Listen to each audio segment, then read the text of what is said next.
আছে।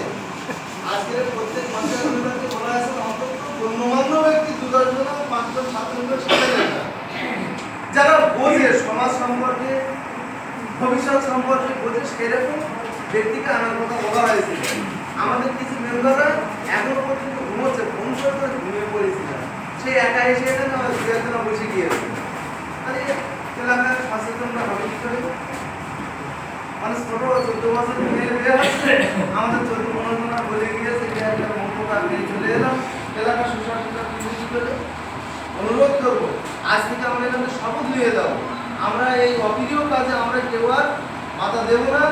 আমরা সরাসরি বাড়িতে যদি না দিতে পারি, অন্তত পক্ষে আমাদের পঞ্চায়েতকে জানান, আমরা এখান থেকে বসে যা যা কিছু পদক্ষেপ নেওয়ার বিভিন্ন আটকাতে হয় আমরা একটা পদক্ষেপ করি।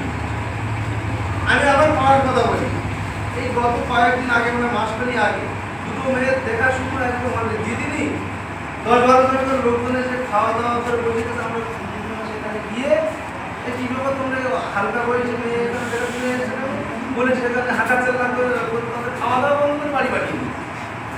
তাহলে সেই ভদ্রলোক যার মেয়ে দেওয়া আজ 1 বছর আমার হাতে পায়ে ধরতেছে, এখন 1 বছর তো সময় গেছে, 18 বছর আছে, 18 যে বিয়ে দিতে হবে তার বা কারণটা কি? আমার মেয়েটার আমি উন্নত শিক্ষার দিকে নিয়ে যাবো না, চেষ্টা করবো না, মেয়ে বদমাইশি করে দিয়ে দেবো, সেই মেয়েটাকে তো ঘুমেও পাঠিয়ে দেবো, একটা তো দিলে পরিবর্তন হবে। যারা আপনাদের কাছে অনেক বলা ছিল, আমি বলবো আমাদের সাহেব তিনি আপনাদের কাছে বলবো সরকারি গাইডলাইন, হ্যাঁ আপনাদের কাছে বলবো এলাকায় একটু সচেতন। আমরা খুব মানে পুজোর পরেই আমরা এলাকায় কিছু ব্যানার করে